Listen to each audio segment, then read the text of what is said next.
So, you want to know how our ancestors hunted a saber-toothed cat? First, let's get one thing straight. This wasn't a common Tuesday afternoon activity. This was not like hunting a deer or a rabbit. Hunting a saber-toothed cat like a Smilodon was probably a rare, terrifying, and necessary event.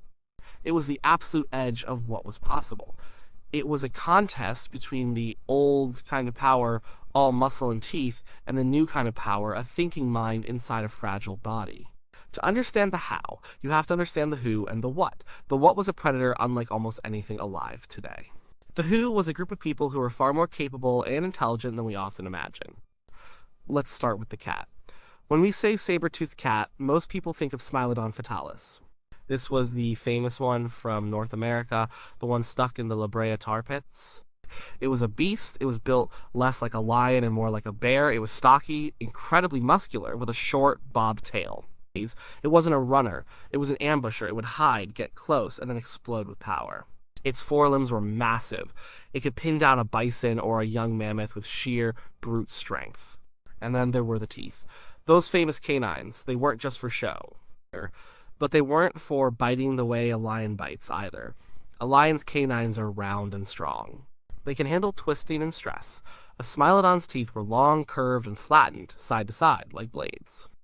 This made them incredibly sharp for slicing, but it also made them fragile. If a Smilodon bit into a thick bone, or if its prey struggled violently, a tooth could snap. This was a catastrophic injury for a predator that relied on them, so the Smilodon had a specific way of killing. It would use its immense upper body strength to wrestle its prey to the ground and hold it still. Utterly still. Then, and only then, it would deliver the killing bite. It would open its jaw to an incredible degree, almost 120 degrees. It would then use its powerful neck muscles to drive those two canines deep into the soft throat of its victim, severing the windpipe and major blood vessels. The prey would die very quickly from blood loss and suffocation. It was a brutally efficient, specialized killing method. This specialization was its greatest strength, and also its greatest weakness. It was designed to hunt large, slow-moving animals, the megafauna of the Pleistocene. Giant ground sloths, bison, camels, horses, and young mammoths. When those animals were plentiful, the Smilodon was king. But it was not a flexible hunter. It wasn't built for chasing down fast, agile prey, and its whole strategy depended on that initial ambush and total control. Now let's look at the other side of the equation. Our ancestors. We aren't talking about clumsy cavemen with clubs. The humans who lived alongside Smilodon, particularly later in the Pleistocene, were Homo sapiens. They were us. They had the same brains, the same capacity for planning, communication, and abstract thought. They just had a different toolkit and a world of experience we can barely imagine. Physically, they were tough. They were strong and had incredible endurance. They could walk or jog for miles and miles tracking animals, but they were no match for a Smilodon in a one-on-one fight. A single swipe from one of those paws would be the end. They had no natural armor, no claws, no fangs to speak of. Their only physical advantages were their hands, which could make and use tools, and their bipedalism, which freed those hands. Their real weapon was their mind, and their mind gave them three key advantages: technology, cooperation, and planning. And technology sounds like a big word, but we're talking about simple, brilliant things. The most important was the spear, not just a pointy stick. Early on, they would sharpen a long piece of wood and harden the tip in a fire. This made it surprisingly effective. Later, they developed stone points, they learned to knap flint and obsidian into razor-sharp spearheads, a technology called Clovis points in North America. These points were designed to do one thing: penetrate thick hide and create a deep, bleeding wound. The spear was a distance weapon. It wasn't a long distance, but it was crucial. It meant a human could strike from outside the immediate range of claws and teeth. There were two main types of spears: the heavy-duty thrusting spear, used up close like a bayonet, and the lighter throwing spear, or javelin. Then came a truly revolutionary invention, the atlatl, or spear thrower. An atlatl is basically a stick with a hook, or a cup on the end that cradles the back of a spear. By using the atlatl, a hunter could effectively extend the length of their arm. It acts as a lever, flinging the spear forward with much greater speed, force, and distance than by arm power alone. As a spear thrown with an atlatl could travel over 100 miles per hour. It could hit with enough force to pierce the hide of a mammoth. It was a massive leap in killing power. It meant hunters could strike from a much safer distance. It turned a dangerous confrontation into a calculated, long-range attack. The second advantage was cooperation. Humans don't hunt alone. Lions hunt in a pride, wolves in a pack, but human cooperation is on another level. It's based on complex communication and planning. A wolf pack might coordinate a chase through body language and instinct.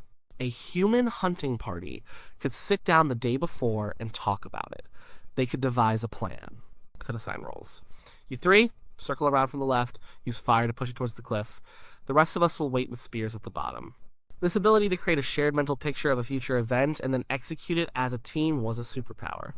It allowed a group of relatively weak individuals to take on prey that was orders of magnitude stronger. The third advantage, planning, ties it all together. Our ancestors understood the world around them in breathtaking detail. They knew the land, they knew every ravine, every cliff, every bog, every blind corner. They understood animal behavior, they could read tracks in the dirt and know the animal size, its speed, if it was injured. They knew the seasons, they knew where animals would go for water, for food, to give birth. This knowledge allowed them to choose the time and place of the hunt. They never wanted a fair fight. The goal was to stack the deck so completely in their favor that the outcome was as certain as possible. So why would they even bother to hunt a Smilodon? This is a key question. It probably wasn't primarily for food. A Smilodon is a carnivore. Carnivore meat is often tough, stringy, and can carry parasites. While they would certainly eat it if they were starving, it wasn't a prime food source like a bison or a deer. There are a few more likely reasons. The first is competition. Humans and Smilodons were hunting the same things. A big Smilodon could take down a bison that could have fed a human family for weeks. Every large animal a Smilodon killed was one less animal available for the humans. Killing a Smilodon was like taking out the rival gang leader. It removed a major competitor from your territory, making the hunting of everything else safer and easier. The second reason is safety. A Smilodon was an apex predator. It was a profound threat. A Smilodon lurking near your camp was a danger to your children, to anyone who went to gather water, to anyone who wasn't paying attention. Eliminating that threat would have been a powerful motivator. It wasn't about aggression, it was about defense. Protecting the family, the group. A third reason could be status or ritual. In many cultures throughout history, killing a powerful predator brings great prestige. A young hunter who participated in a Smilodon hunt would have proven his courage, skill, and value to the group. The pelt, the teeth, the bones of such an animal would have been powerful symbols. They could have been used in ceremonies, worn as adornments, or revered as objects with spiritual power. Bringing down the ultimate predator was a way of establishing humanity's place in the world. It was a statement. We are the new masters here. So how did they do it? Let's imagine a hunt. This is based on what we know about how they hunted other large animals, like mammoths, and on logical deduction. It would never start with a random encounter in the open. That's a recipe for disaster. It would start with a decision. The group has identified a specific Smilodon. Maybe it's old, maybe it's injured, maybe it's become too bold and is threatening the camp. They choose their target carefully, they look for weakness. An animal in its prime is too dangerous. They find one that's a little slow, a little less cautious. The hunt begins with tracking. A small team of the best trackers follows the cat, not to catch it, but to learn its habits. Where does it sleep? Where does it drink? What paths does it use? They shadow it for days, staying downwind, staying out of sight. They are gathering intelligence. They are looking for the perfect place for an ambush.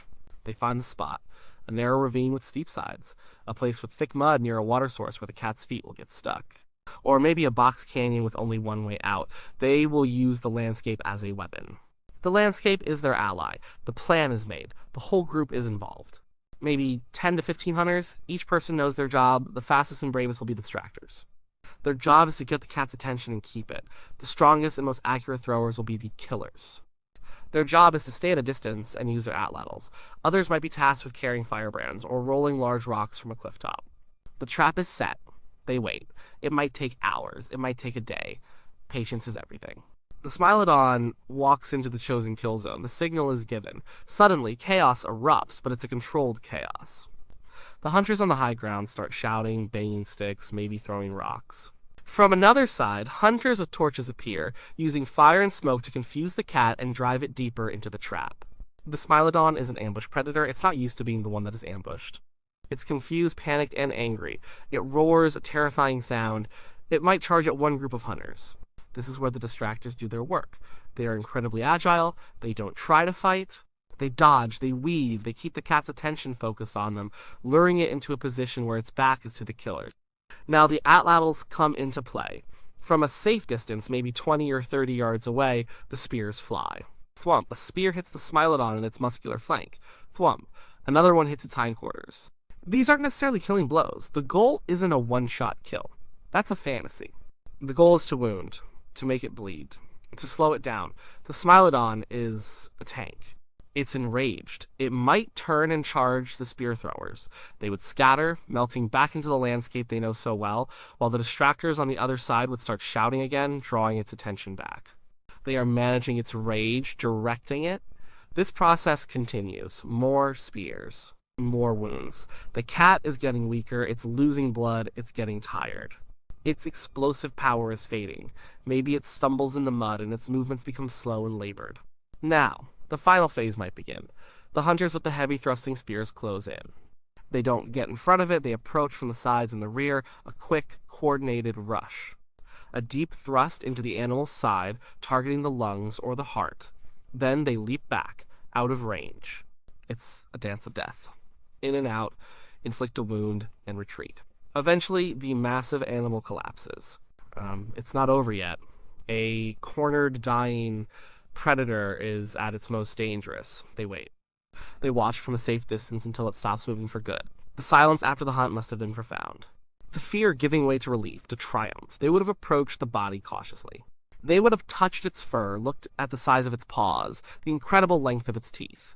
They would have understood what they had just done. Now, we have to be honest about the evidence. What I've just described is a logical reconstruction. It's what makes sense based on the tools we found and the intelligence we know our ancestors had. The direct archaeological evidence for humans hunting Smilodon is virtually non-existent. We don't have a Smilodon skeleton with a Clovis point embedded in its ribs. We find plenty of mammoth and bison bones at kill sites with spear points and butcher marks, but not saber-toothed cats. This lack of evidence could mean a few things. It could mean it was a very rare event, so the chances of us finding proof are incredibly small. Bones get scattered, wood rots, evidence disappears over 12,000 years. It could also mean that direct confrontation was not the primary method of interaction. This leads to another very plausible theory: scavenging and confrontation at kill sites. Imagine a Smilodon has just killed a large bison. It has used a tremendous amount of energy. It has made the kill and is now resting, catching its breath before it eats. Suddenly, a group of humans appears. They are yelling. They are waving spears. They might have fire. They are a noisy, unpredictable, and intelligent threat. The Smilodon has a choice. It can fight this group of strange, upright apes to defend its meal. It might win, but it risks injury. A broken tooth or a deep spear wound could be a death sentence. Or it can give up the kill and walk away, saving its energy to hunt again another day when the odds are better. Very often, the smart move would be to retreat. So perhaps our ancestors didn't often go out with the specific goal of hunting a Smilodon. Instead, they let the Smilodon do the hard work. They acted as a pack of clever scavengers using their numbers and their intelligence to intimidate the primary predator and steal its food. In this scenario, a fight would only break out if the cat was desperate or cornered. And in those fights, the same tactics of distance, wounding, and group coordination would apply. A hunt would be the result of a scavenging attempt gone wrong, or a necessary execution of a problematic individual. This idea fits well with what we see in nature today.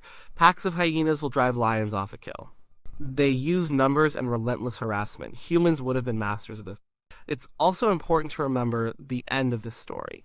The Smilodon and all the other amazing megafauna went extinct around 10,000 years ago. Humans were a part of that story, but not the whole story. The climate was changing dramatically as the Ice Age ended. The world got warmer and wetter.